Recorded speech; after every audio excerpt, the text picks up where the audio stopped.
I am someone who loves to have so many projects going on at once. I run 2 Instagram accounts, I have a YouTube channel, I have a blog, and I'm thinking of starting another YouTube channel. More details to come on my Instagram. But anyways, I have a lot of things and I can get stressed out when I don't plan things in advance and have my schedules organized. So in today's video, I'm going to be sharing with you guys my exact content calendar and how I plan basically everything, and I'm also going to share with you guys how I design my YouTube thumbnails, my Instagram stories, green screen. So this video is going to be packed full of information and basically just a behind the scenes of what I do on a daily basis. I'm currently using Notion to pretty much have one central location for all of the things I need. I schedule my blog posts there, I write my blog posts, I write ideas for YouTube videos, I have my YouTube content calendar. I'm going to show you guys all this, don't worry. But basically it's a central hub for everything that I need. It's really easy to sign up for a Notion. It's free. This is not a sponsored video, but I do love Notion. I know a lot of other YouTubers and bloggers and people like that use Notion for productivity. Okay, so here is my Notion Life Hub. That's what I call it. I have a couple of different categories. I have general life, self-care, school, job hunt. I also have a blog post tracker, YouTube, and senior bucket list. The main things that we're going to focus on are blog post tracker and YouTube. As you can see, I do have a lot of stuff, so we're going to kind of go through it. You guys get to see a behind the scenes. First off, we're going to start with blog because I only have one tab for that. If you click on blog post tracker, you are able to open up a brand new page. It is a sub page within my Life Hub. So as you can see, I have a really cute dog. And scrolling down, we have different places and different sections where I put my blog posts. I don't write my blog posts on here. I plan some of them out, but I mainly write them on Google Docs or on Word documents just so I can actually edit them and go through them. It's so much easier that way. But here is where I put all of my titles and all of my ideas down. I'm going to go column by column because it can be kind of confusing. The first column is to write. These are blog posts that I need to write still, but they are ideas that I know that I want on my blog. The next column is to edit. So these blog posts are already written, I just haven't gone through and edited them with a fine-tooth comb and changed them the way I actually want them to be posted. The next column is drafted on site. I use the website WordPress, and you can draft your blog posts on WordPress. So if my posts are drafted, I will put it in that column. Then we have to post, so things that are going up immediately or in the next coming weeks, I will move to that column. We have completed, that is when it's all said and done and the blog post is up, it's promoted and everything. I have YouTube video blog. That's kind of confusing, but sometimes I'll turn my YouTube videos into blog posts so it's easier for people to either read or watch depending on what they like. And then finally we have blog post ideas, which I'm not going to share with you guys, but we do have blog post ideas. One thing that is really nice about this is you can move stuff around. So if I wanted to move what's in my purse to edit, say I've already written that, I'm just going to hold and drag, and I can drag it to edit, and then it kind of goes from there. I can do that with anyone I want. You can also expand each topic. So if I just click on what's in my purse, I can expand it. It'll show me the status, the date created, and then I can type in this empty page, type any notes that I want to.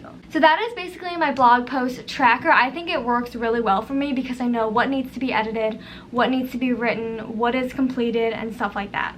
We're now going to get into YouTube now that the blogging realm is done. This can kind of be confusing. I have a system that works for me and I'm going to share with you guys as best as I can. So in YouTube, underneath the subheading, we have 5 different things. We have YouTube, or video tracker, YouTube content calendar, Infinite Beauty 7 scripts, productivity YouTube, and scripts. The last 2, the productivity YouTube and the scripts, I'm not going to share with you guys that. I'm working on a second YouTube channel that's going to be surrounded around productivity. However, I don't know if it's going to launch yet, so don't get too excited. The other 2 that we're going to actually focus on are YouTube content calendar and Infinite Beauty 7 scripts. I'm not going to do the video tracker because I'm kind of moving away from that, and I'm probably going to delete it. It hasn't worked out as best for me, but it was basically the same setup as a blog post tracker, but it just didn't really work out, if that makes sense. So we're first going to go into the YouTube content calendar. Here we have kind of like a chart. I really like charts, if you can tell. So I'm going to share with you guys each column again like I did because I feel like that worked. So the first column is the upload date. This is when I want to post the videos. The second column is the video title. It's not going to be my official video title. I'll probably change it. I'll probably add stuff. I'll probably take away stuff. But it is a general video title. The second is the status. And this one is actually cool. You can click. So let's say I'm looking at the status of my productivity day in my life. You can click on the box and you can say whether it's filmed, edited, posted, completed, or promoted. So as I'm going through the process of creating my YouTube videos, I can change out the tags and be able to see kind of where I am in that process.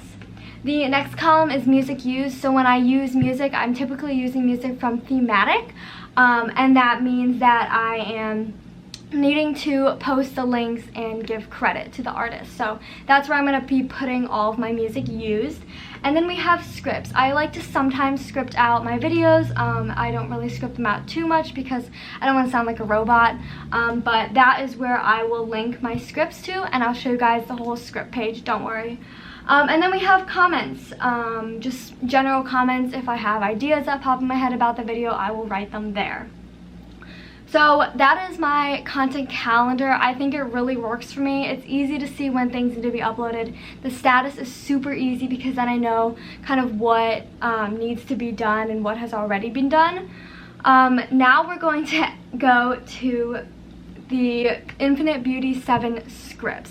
This is where I like to kind of plan out my videos. I like to have a little bit of structure, but again, I don't like to write full scripts. So we're gonna click scripts, and this is my beautiful script. We have 4 different categories because I mainly base my YouTube channel off of 4 different things. So we have fashion, lifestyle, productivity, and college, and I've categorized all of the video ideas into that.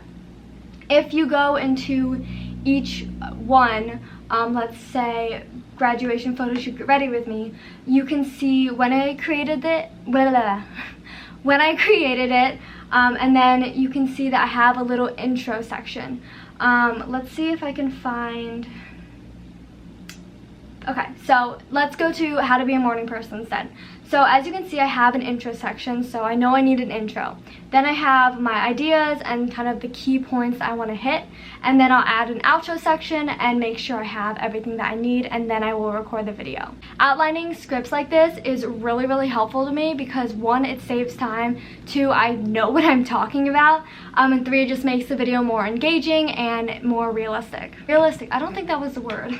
Alright, next we're going to go over how I get inspiration for all of my content. I use 3 main things. First off, I use my continuous list of video ideas, blog ideas, Instagram post ideas, Instagram caption ideas. I have running lists of all of those. If I have any idea while I'm out, I'll write them either in Notion or write them in my notes app. And this has been really helpful if I ever feel uncreative or just stuck. The second place where I like to find my content or ideas is Instagram. Instagram can be super inspirational, and there's so many different bloggers and things that you can take from and make your own. The third place I like to find my inspiration is Pinterest. Pinterest is one of my favorite things ever. I love finding inspiration, whether that's outfit inspiration, video inspiration, blogging inspiration, can't think of the other stuff, but Pinterest has so much. One thing that you need to keep in mind when you are taking inspiration from Instagram, Pinterest, or even YouTube is to put your own spin on it. Don't copy someone else's ideas because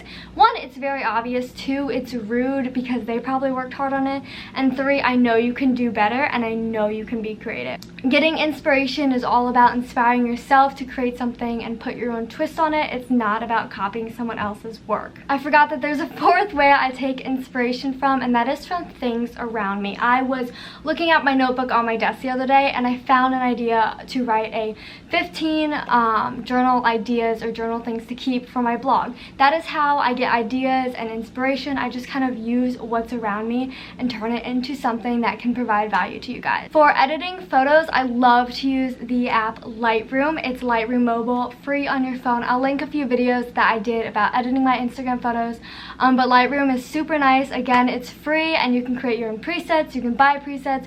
There are also a lot of presets on YouTube where you can watch and follow tutorials on how to recreate them for yourself. Presets is what I use on my Instagram feed and also on my YouTube thumbnails. I think that having a consistent feed and a consistent theme will attract your followers, make you more cohesive brand. Finally, we're gonna go over how I create Instagram stories, graphics, thumbnails, green screens, all of that fun design stuff.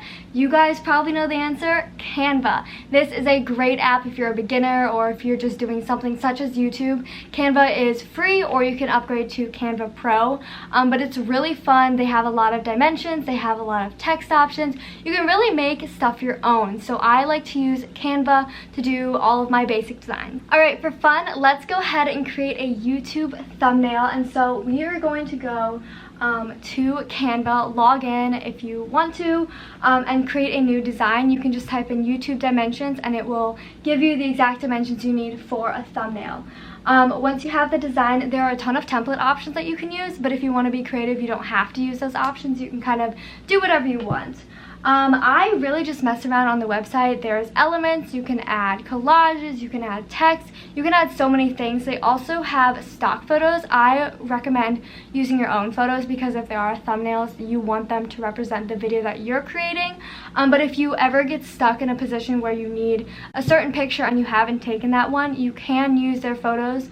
You just can't resell them or anything like that. You can also look up different elements if you want to add fun stars, if you want to add fun just swirly line thingies to your thumbnails. Really make them your own. Thumbnails are something that's going to be really crucial when you are creating YouTube videos because you want people to click on your videos and the thumbnail is going to draw them in. If you want to create green screens for your videos, this is super easy. Just use the YouTube dimensions and then change your background to the green color. I don't really think it matters which green, but kind of make it a bright but also like kind of dark green. This is the one that I use.